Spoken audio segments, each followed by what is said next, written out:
Hi, everyone. Welcome to Waste 360's Nothing Wasted podcast. On every episode, we invite the most interesting people in waste, recycling, and organics to sit down with us and chat candidly about their thoughts, their work, this unique industry, and so much more. So thanks for listening and enjoy this episode.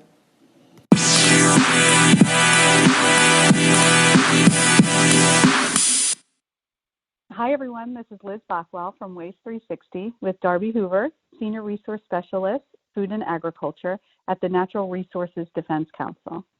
Welcome, Darby, and thanks for being on the show today.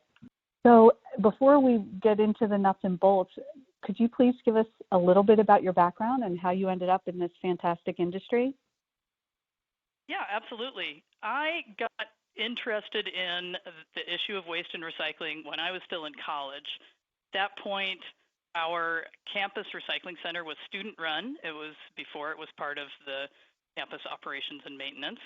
And so I and a number of other hippie-type students were driving around broken down flatbeds and picking up recycling. And I became very fascinated, not just by the process of doing the recycling and sorting through all of the individual items that people put in cans, whether they were correctly placed or not, but really the idea of waste in general and how that was really, to my mind, a human-created concept, that you look at nature and you don't see waste per se. Everything that dies becomes feedstock for something else.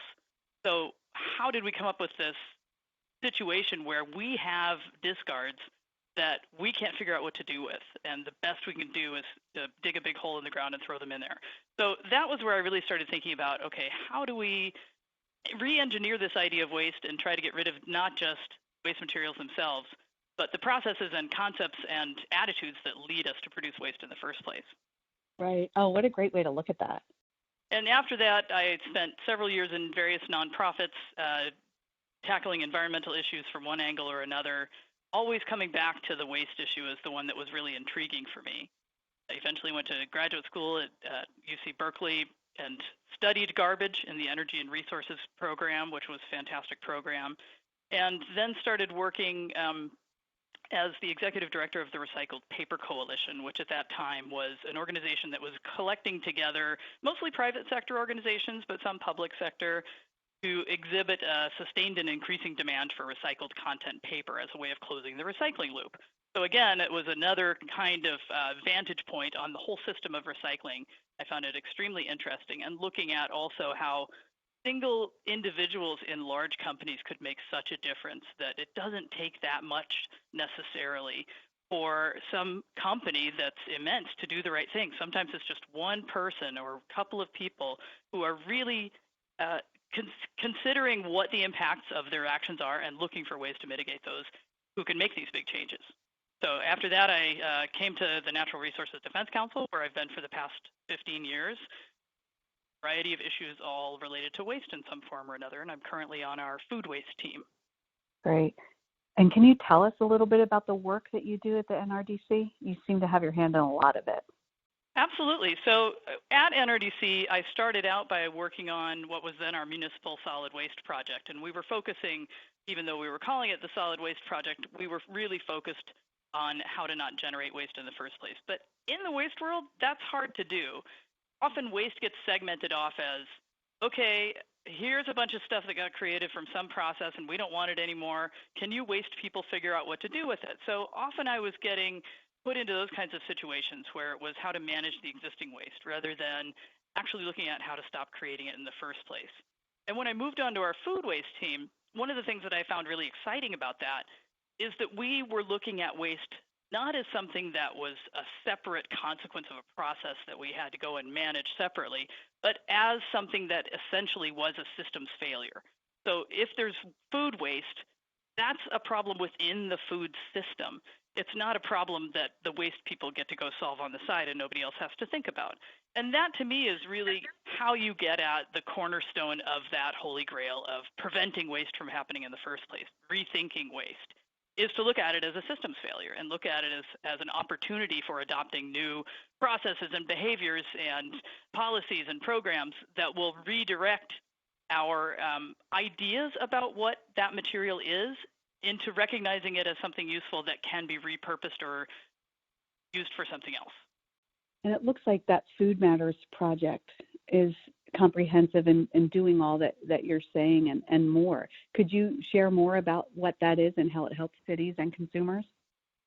Absolutely. So a couple of years ago, in partnership with the Rockefeller Foundation, we founded a project of our food waste work that we called Food Matters. And that project is really focused on cities and what cities can do to help mitigate or prevent wasted food. The reason that we are focused on cities is kind of threefold. So first, cities are often the ones who are responsible for dealing with waste, logistically and financially in the U.S. for handling what happens with municipal waste. So cities are looking around and saying, wait, we're spending money on this. We're spending money sending trucks around and sending materials to landfill. Let's think about how to put less into that waste stream. What is it we're wasting most of? In the case of most cities, food is either the top item or very close to the top of what materials are getting put into that waste stream that they could be addressing in some other way. So many cities are interested in dealing with those waste costs and logistics and reducing the impact by reducing the amount of materials there. Food is an obvious place to start. Second, many cities are concerned with managing hunger and alleviating hunger within their boundaries. So looking at opportunities to waste less food, to be more efficient with our food, to make sure that food that is surplus, that is perfectly good, could be redirected to people in need, is something that cities are generally interested in. They're interested in looking at how to use the same amount of food to feed more people, which is part of what, of course, we help work on. And then finally, many cities are adopting now some form of sustainability or zero waste or other kinds of environmental or, in some cases, social goals that in many ways are going to be enhanced by incorporating food and wasted food into that in conversation. So cities are really well positioned to take this issue on, and many cities realize this to some degree and start with an approach of saying, well, okay, if there's a lot of food in our waste stream, let's start a composting program. We love that. We love a composting program. We love organics recycling. But what we love even more is trying to direct attention up the food waste hierarchy to say, okay, recycling is great for food scraps, but before we get to allocating all the resources towards recycling, let's look at ways to prevent the waste from happening in the first place, and let's also look for ways to rescue that surplus. And let's think about that all together so that you don't just put all of your budget towards the new compost facility or expand our current organics collection or whatever it might be. Let's really direct some of those resources in terms of both publicity, education, outreach, but also really logistically, how do we create new systems and really put those strategies in place of prevention and rescue as well as recycling. And it seems like you have all the bases covered there. And then I know there's just a huge amount of tools on there too, which is super helpful. So I'm sure you're seeing great work and progress done there. Is there a certain city that you've rolled this out in and it's had great success? Yes, we started this work when we first started thinking about cities as the place where we wanted to focus a lot of our energy. We started in Nashville, and we picked Nashville for several reasons. One of the reasons was that we had some funders who were interested in having us take a look at Nashville, but it also really suited our needs in terms of saying, where is a city that we can work and try to come in and find out what's already being done and enhance the good work that's already there, and maybe provide resources to help elevate some of that work into a new arena to help really create a conversation that may not be happening around wasted food and what that means environmentally, socially, et cetera. And also in Nashville, there's so much social capital. There's a lot of growth. There's a lot of energy. You see a number of construction cranes around the city. It's a booming city, and it's culturally very vibrant. There's a lot of businesses that are located there. And it's also a medium-sized city in the middle of the country that is not San Francisco or New York. I live in San Francisco. I know perfectly well that if I go around to the rest of the country and I say, hey, we're doing XYZ in San Francisco, that means you can do it in your city. Most cities don't relate to that. Most cities say, well, that's fine, well and fine for San Francisco, but we're not San Francisco. But I think a lot more people feel like they can relate to Nashville and what Nashville does. So for many reasons, this was a very appealing place for us to work. And when we came in, we really started by trying to listen and trying to form relationships, find out what good work was being done there. And there was good work being done there, but there wasn't a whole lot that had been able to be done in the realm of food waste. There's a fantastic composting facility nearby. There were some amazing folks who had taken it on themselves to do collection of organic materials from households and from small businesses, but it was not supported by the city in the way that we hoped we might see it develop. And we spent several years on the ground there, and we have now formed a partnership with Urban Green Lab, which is an organization that's housed locally that is taking over our Nashville Food Waste Initiative, which is perfect. What we wanted to do really was not just come in as NRDC and say, hey, we have a lot of ideas, implement them, okay, we're done, see you later. What we really wanted to do was work with the local people to find out what solutions were appealing to them, what they were already trying, how we could help bolster what they were doing, and eventually pass on the work to a local organization or organizations to continue and morph into whatever it was going to become. So we're feeling really happy about the work that we've done there.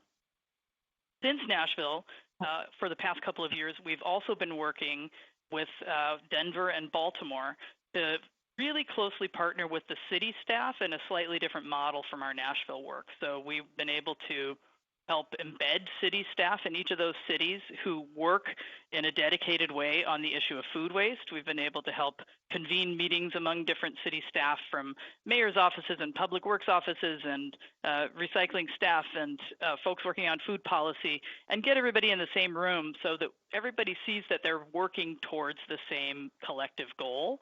And I think even just getting people in the same room talking to each other helps people feel like, okay, I see the bigger picture of what we're doing and how it fits in. And maybe somebody from the Public Works Department can offer a waste audit to somebody who's pondering launching a restaurant challenge from another department in the city and so forth. So there are practical benefits to working together, including making sure that we're devoting the right amount of resources to each of those different areas. So we're really excited about the work that we've been doing there. And I'll give you a little teaser, which is that the next phase of our work involves looking at how to scale some of that work out to a regional approach. So some of the cities where we've been working, maybe there's an opportunity to work with neighboring cities to try to export those learnings from the cities that have already been able to make some headway and share that with neighboring cities who may be able to also share some of their learnings, et cetera. Oh, what a great idea. I can't wait to hear how that goes. You have to keep us posted. We can't wait either. We're just getting started with the visioning and scoping on this, so we're excited to eventually tell you that story. Oh, good. Okay, great, and good luck. Thank you. So, Darby, I heard you speak at Waste Expo last year and in prior years as well, but last year I noticed that the attendees were really drawn to your I'm using air quotes here, words matter narrative, and then you spoke about the importance of how we actually talk about waste and food waste. And I thought that was such a fantastic perspective. Can you tell our listeners the gist of what you mean and the importance of language around waste and food waste especially? Sure. This interest that I have in how we talk about and conceptualize waste, I really started developing in graduate school. In graduate school, I did a master's thesis on essentially metaphors and garbage and how we talk about garbage and how the ways that we talk about garbage influence how we treat garbage. So we have these predominant metaphors that we use when we talk about garbage. Throwing something away is a metaphor. You don't throw garbage away. Where is away? There isn't any away. But you throw it away from your immediate sphere so that you feel like you're no longer connected to it. And that has not just a linguistic or conceptual impact. That actually has an impact on what happens to that material that you threw away. And this is not just about an individual. This is about a company or a city. We think that if we put something in the right bin and it leaves the sphere that we're in, we've done the right thing, we can stop worrying about it. But what we're seeing now is the consequence of that way of thinking and that way of speaking and conceptualizing about our waste materials. What we're seeing now is in our recycling system in the US, we have a problem. We developed a system that was based on quantity and not quality. We developed a system that was based on there's a good away and there's a bad away. So the bad away is you throw something away and it goes into a hole in the ground. Everybody knows that's bad. There's a good way. You just put it in this other bin that has a different color. The same material. Don't think about the quantities or types of materials that you're consuming. Just put it in the good away bin, and then you can feel virtuous and like you've done the right thing. And to some degree, that's good. To some degree, that has meant that people get more familiar with the concept of recycling. They think a little bit about what they're putting in which bin, but they're not really thinking about the consequences of their consumption. They're not thinking about what happens after that bin goes somewhere. And we set up a system that way designed to get a quantity of materials that would then go out of the landfill, that would go away from the bad away into the good away. What we didn't think about is where is it going instead, and how do we design our systems to maximize the utility of that feedstock for new processes. So we should have had our eye on the paper mills using recovered paper, on the other kinds of manufacturing facilities that are going to use those recovered materials, and asked ourselves, what do those manufacturing facilities need for us to do to collect those materials in a way that they're usable? We didn't do that when we designed our system. We maximized dissipation. Now we're in a situation where the increasing quantity and complexity of materials that we're putting in the recycling bin and the good away bin means that it's harder and harder to separate things out. And for a while, we could package everything up and send it to China, and China would sort it out for us. And China has now, unsurprisingly, said, we're not going to take all of your garbage along with your recyclables, so you got to do better. We didn't design our systems to automatically do better, so we're struggling. And part of what I think we need to do is really examine the ways that our words and our attitudes lead to these kinds of systems. So recycling is a metaphor. The chasing arrows symbol is a metaphor. It implies that if you put something into a system, there's an infinite loop where it becomes that same material, and then you can put it back in the bin and it becomes that same material. That's the subconscious implication of those chasing arrow symbols. But we know that entropy exists. Material flow is going to come out of that.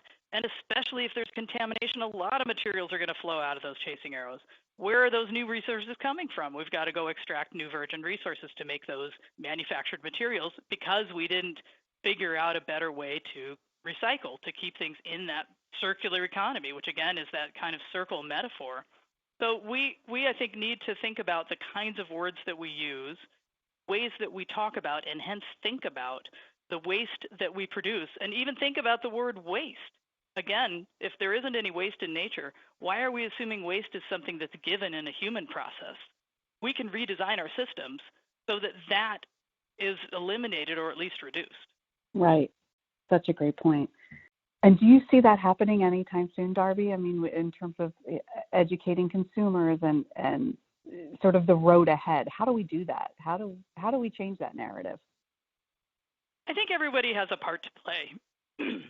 Consumers have a role to play. Governments have a role to play. Corporations have a role to play.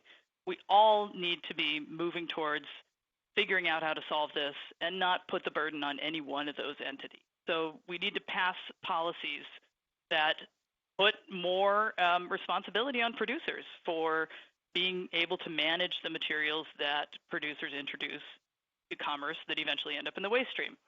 Much of the world has producer responsibility policies. I think we really need to be taking a better look at how to work within the U.S. to implement that kind of policy in a way that enhances rather than impedes commerce and our recycling system. So producers have to play a bigger role in thinking about what materials are even introduced as packages and products in the first place. Consumers have to play a bigger role in thinking about what their expectations are about products and packages. In food waste, what we see with that is a trend toward buying what's sometimes called imperfect produce. So we see that as an example of, okay, some banana may look weird in terms of what you're used to. It might be not at the same curvature that you've encountered for most of your life. It's a banana. It tastes like a banana. It performs all the functions of a banana in your cereal and wherever else you're wanting your banana. But that doesn't mean that we need to downgrade that. And so although it is downgraded by purchasers, we can still figure out ways to say, hey, this food is perfectly good, let's eat it. So I think there's also a tension between keeping our economy going and trying to slow down purchasing, which is really one of the main ways to decrease what goes into our waste stream, is figure out how to refurbish, reuse, repurpose materials and items that we already have. So figuring out ways to really think about before you put something in a bin, whether it's the good bin or the bad bin, with air quotes around all of that, then think about whether you need to throw it away at all. Is there some way that this could be useful? So that's a role consumers can play as well. So I think we all have to be working together to try to solve this with an eye toward reduction and not just an eye toward recycling. Yeah, great advice. That's so true. So speaking of reduction and dealing with what's already in the stream, what do you think lies ahead with packaging? Are there creative, sustainable solutions out there that are ready for the masses yet? And what else can be done?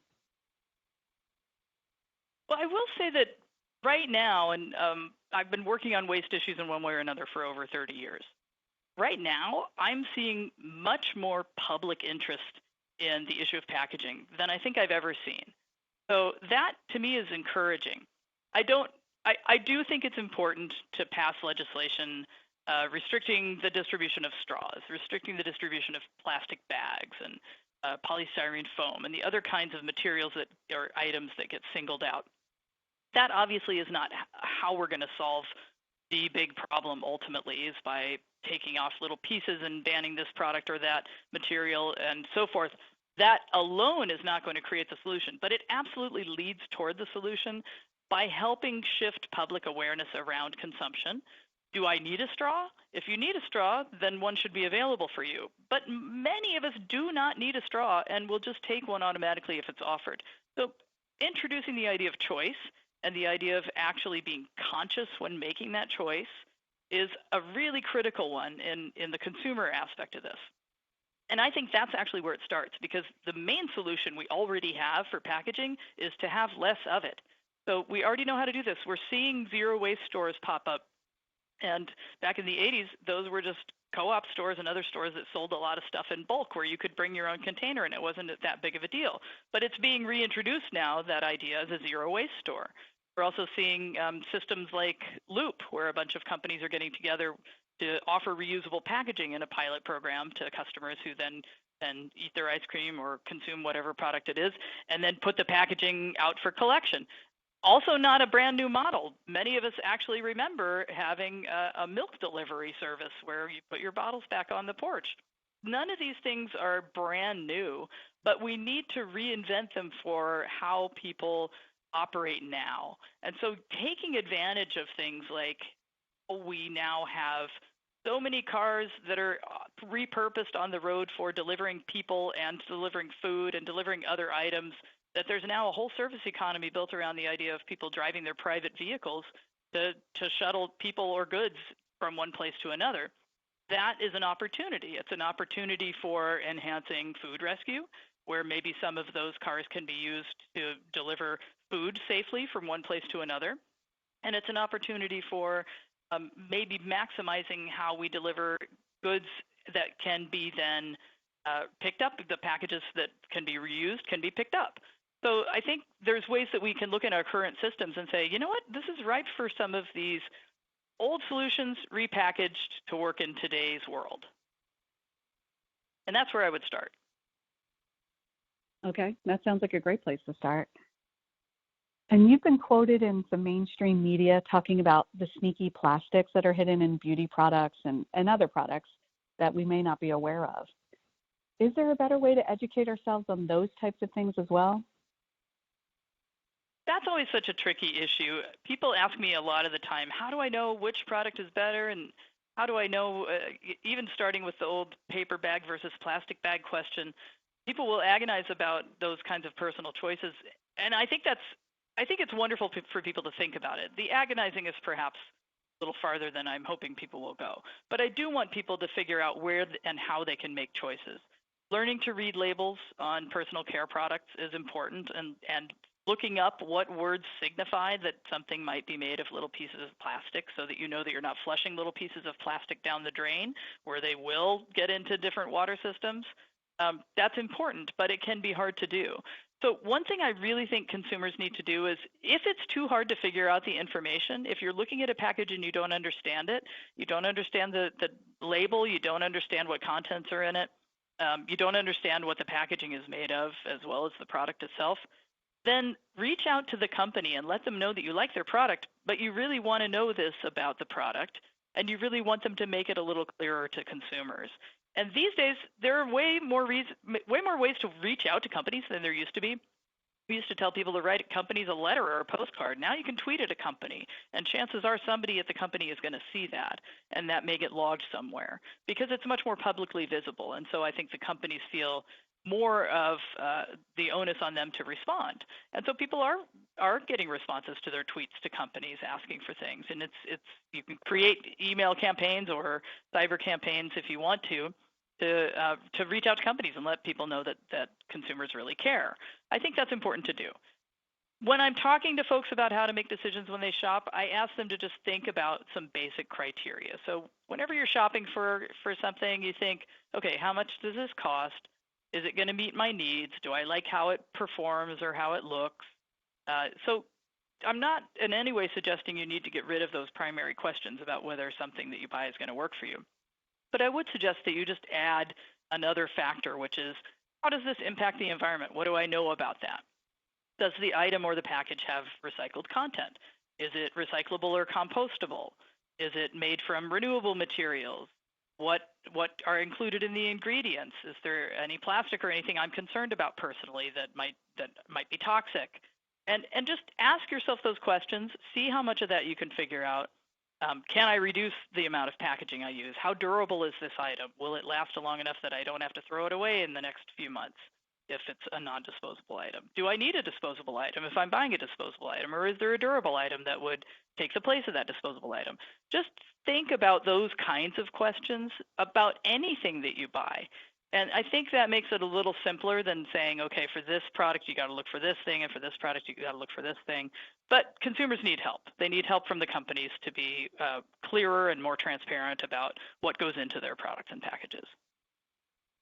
Definitely. And to your point, I think raising the awareness on the consumer end and just all of us being more conscious of what we're buying and reading labels and considering the questions you pose will be super helpful. And I know it's overwhelming. It can feel very overwhelming. And that's why I think the companies really have to help with being clearer and more direct with their communications. Definitely. So Darby, what were some of the coolest programs you helped implement in the sports and entertainment world? It looks like you worked on some pretty interesting ones, from the Academy Awards to Major League Baseball. Would love to hear a little bit about those. Absolutely. We had at NRDC for about 10 years a sports and entertainment greening program. And this came about because we had the opportunity to talk early on with folks like Major League Baseball and learn that there were teams and venues that were interested in doing environmentally progressive work, and that they wanted some advice on where to start.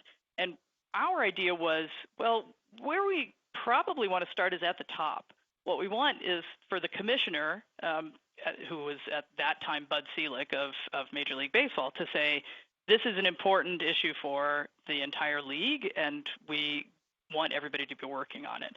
And we were fortunate enough to get that buy-in and to have the announcement from the commissioner's office. And we later were able to get similar announcements from the commissioner's offices of other major league sports in the U.S.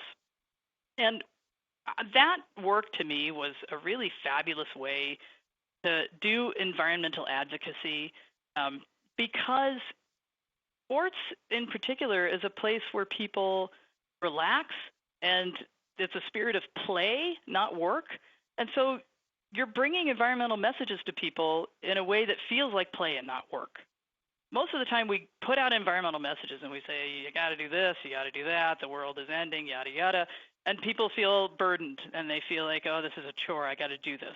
But if instead their favorite athlete is telling them to throw this item in the right recycling bin, just like they're going to baseball across the plate or whatever it is, it brings a different kind of tone to the messaging, one which really helps us reach fans. And so that was really one of the key impacts of the work is that it was threefold, that we were working to improve on the ground how energy was provided, how waste was managed, how products were purchased, and water efficiency, energy efficiency, many different aspects of the operations of a particular sports venue.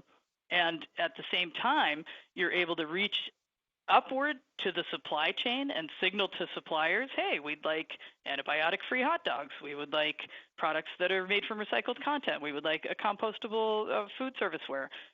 So that's a signal up the supply chain to say, this is something that's now of interest, not just to one venue, but because we were working with entire teams, entire leagues, but signaling that this is something the sports industry is really interested in. And then also the third leg of that work is reaching out to fans and getting that opportunity to do that fan education, even if it's just, look, they've got a waste station that's got a compost bin and a recycling bin and no landfill bin, because in fact nothing sold in this stadium is really destined for landfill. It's all compostable or recyclable. So those kinds of changes and that way to influence culture was very exciting to me. And then we were also lucky enough to work with Grammy Awards, the Grammys, and Broadway, and other folks in the entertainment industry to help them again as not just individual events or facilities, but really a way of changing culture. So, for example, when we were working with the Academy Awards, we helped figure out if there was a way to shift the generators from, I think at that time we were looking at different biofuel generators and whether it was possible to shift to biofuel. That generator company supplied all the productions in Hollywood, or a majority of productions in Hollywood. So by making that available to one event once a year, we opened up a market segment for all of Hollywood that may not have been there if we hadn't been working with that particular company.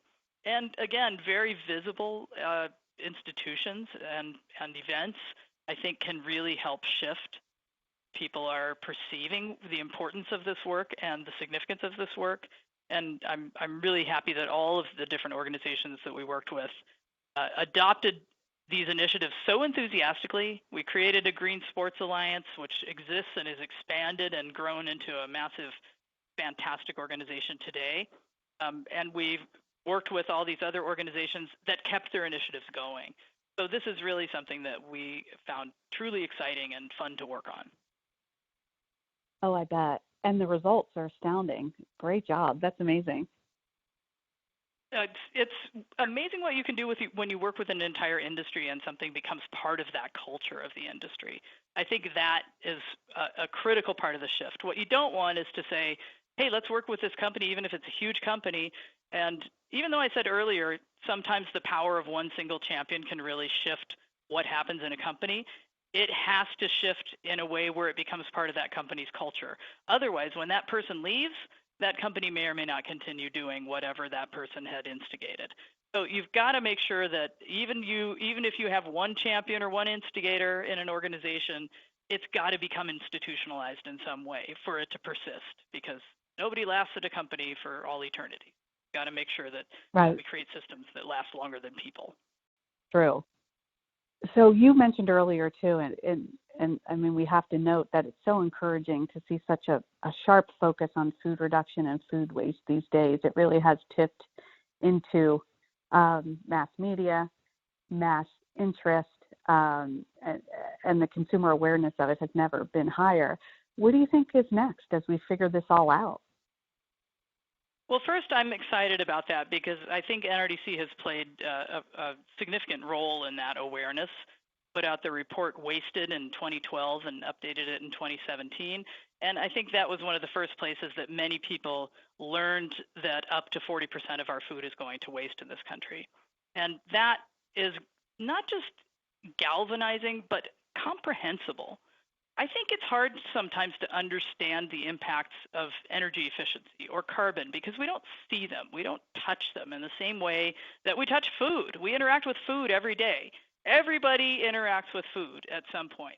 So, and everyone has had the experience of watching something in the refrigerator become moldy or thinking, oh, I really should eat that kale, but I don't actually like kale. I just bought it because I wanted to feel like I was a healthy food, and I don't want it, so I'm not going to eat it. And then when it goes bad, I'll throw it out. And everybody's had an experience that they can relate to about food going to waste.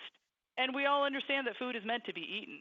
So I think especially when you pair up to 40% of food is going to waste in this country with the statistic that 1 in 8 or 1 in 9 Americans is food insecure, that at some point they don't know where the next meal is coming from. It's obscene. It seems like something that's really wrong and that people get is really wrong on a visceral level. So each person can do something about this problem. Each person can tackle the issue of wasted food in their own household. And each organization can look at ways to waste less food. And so I think raising that kind of awareness and seeing what happens was indeed the first step.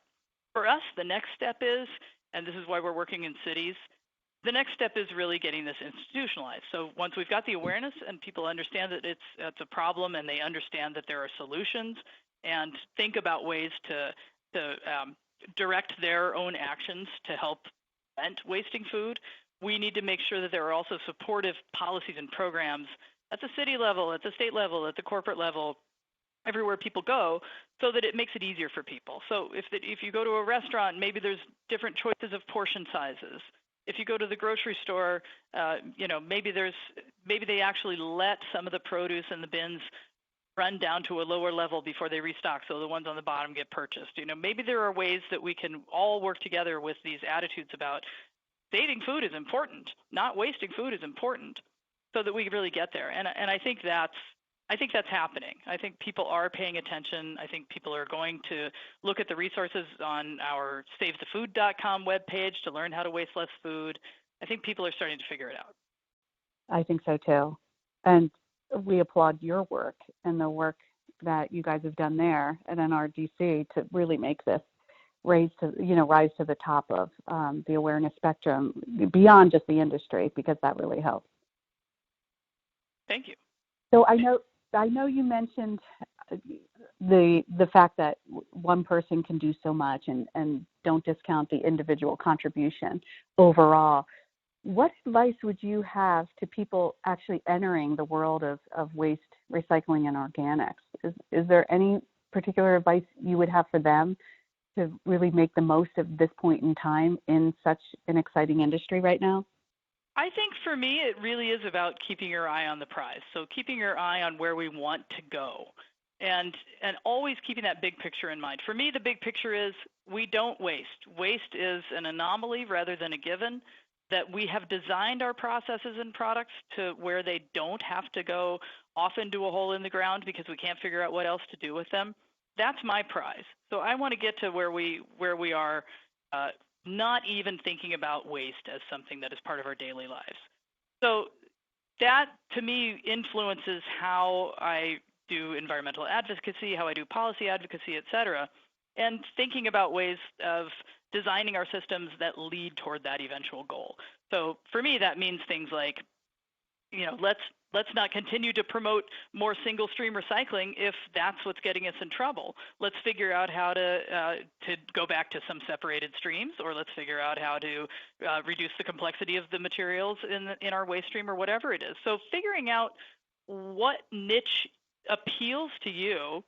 And I heard something interesting the other day. It was along the lines of the, what color is my parachute way of thinking, and that often many of us are told, find your passion and work on something that you feel passionate about, and then you'll be satisfied and fulfilled. Well, many of us don't know what we feel passionate about. Many of us aren't sure that we feel passionate about something. But what I have found, and what I read in this article that I thought was really good advice, was you don't have to know what you're passionate about. Find something that's interesting to you and pursue the line of something that's intriguing, that you're curious about. Go down that road and see where it leads you. So that, I think, is a way for us to stay engaged, and that will often lead to developing a passion for something just because you've learned enough about it and you've gotten involved enough with it that it's now something that you feel like, okay, this is really important, and I'm really glad I'm engaged with that. For me, that's the kind of goal. And we want people to be engaged with the work and find it interesting and compelling, because that's the only way you're going to keep doing the work. You have to figure out what about it is fascinating to you. Right. Oh, that's great advice. Really, for this industry or any industry. Yeah, I would think so. I would think so. And I've just watched too many folks some of whom are my peers. So we've been at this for a while. I've watched too many folks struggle with the idea that, well, I'm not passionate in my job. Am I doing it wrong? And to which my answer would be, no, of course not. Everybody's got to work in different ways for different reasons. And if you're lucky enough to find something that's interesting to you, then I think that's the jackpot. Definitely. I love that. So what keeps you busy outside of work? Well, going home and sorting through my various bins, of course, and agonizing over everything I throw away. But other than that, I really enjoy trying to get outside as much as I can. I live in the city, and even in the city, I think figuring out the pockets of nature that I can appreciate. I appreciate flowers being grown in somebody's yard, and really trying to do kind of mini versions of what I think the Japanese have a word for as that means forest bathing, but just doing little ways of letting myself recharge, which often has to do with nature.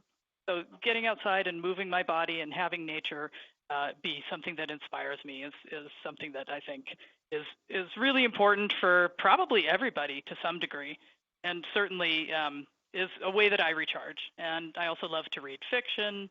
I love to basically, and hang out with friends. Basically, try to lead a fairly low-key life.